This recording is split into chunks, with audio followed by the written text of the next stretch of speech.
great is God, exalted in power, majestic above all. The heavens tell of his greatness. The skies display his awesome craftsmanship.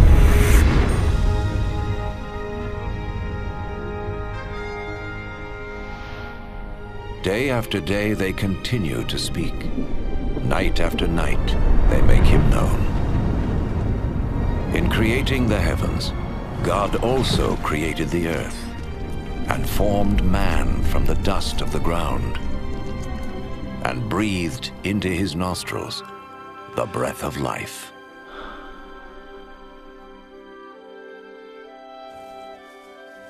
The God of love created man and woman in his own image to have a relationship with him.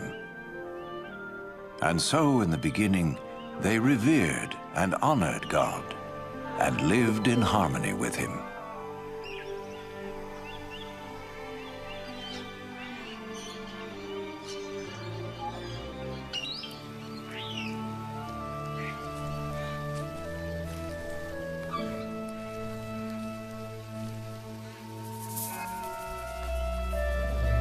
This continued until one day, Satan tempted the woman to eat the forbidden fruit, and she gave it to the man, who also ate. In so doing, mankind rebelled against God and went their own way.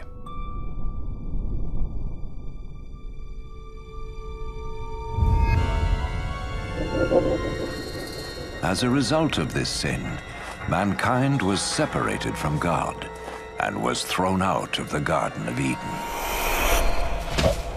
But God still loved mankind. It was never his desire to be separate from those he created.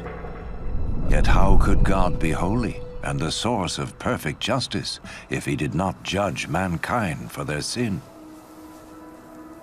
In his holy book, God reveals his plan to save the world from his judgment. One of the first to see this plan unfold was Abraham.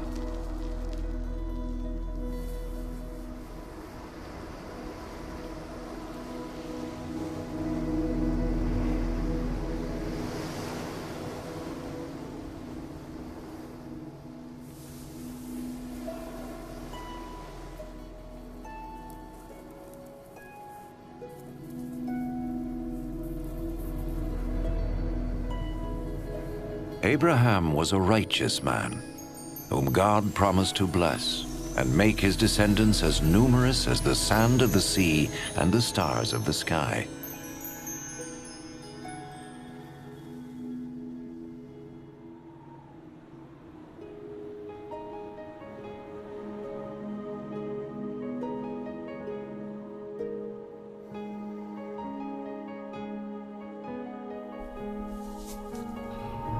To test his obedience, God told Abraham to sacrifice his son as an offering to him. Abraham trusted God and sought to obey him.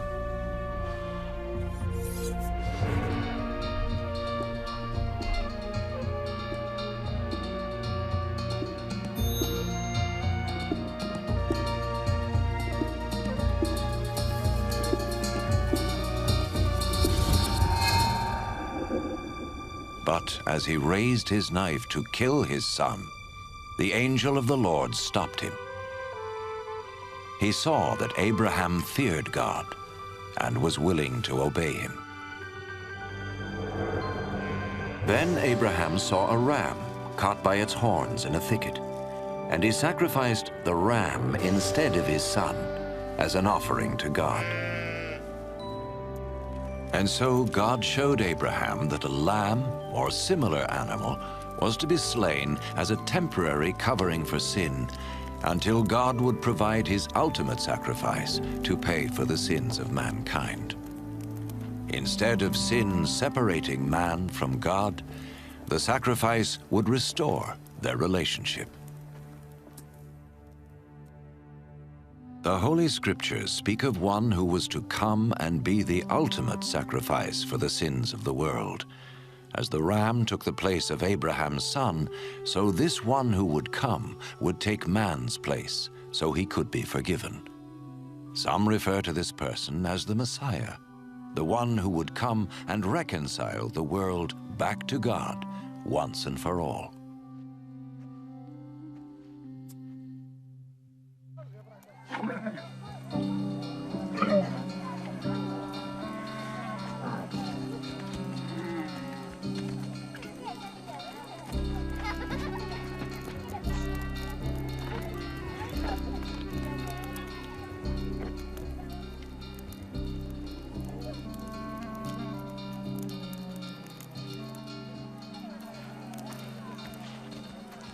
The prophets predicted many things in detail about the Messiah, hundreds of years before he appeared. The prophet Isaiah foretold that his birth was to be a miraculous one. A virgin would conceive a child who was to be called the Son of God. The prophet Micah predicted that the Messiah would be born in Bethlehem, while the prophet Zechariah foretold his entry into Jerusalem on a donkey and his betrayal by Judas, one of his followers. Isaiah prophesied what the Messiah would do when he came. The Lord's anointed will preach the good news to the poor, bind up the brokenhearted, proclaim freedom for the captives, and proclaim that the time has come when the Lord will save his people.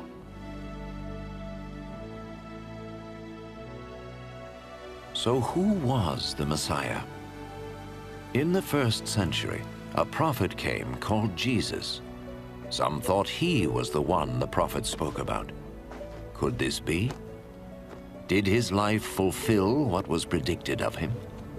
Was Jesus more than a prophet? What follows is his story, based on eyewitness accounts as recorded in the Holy Scriptures.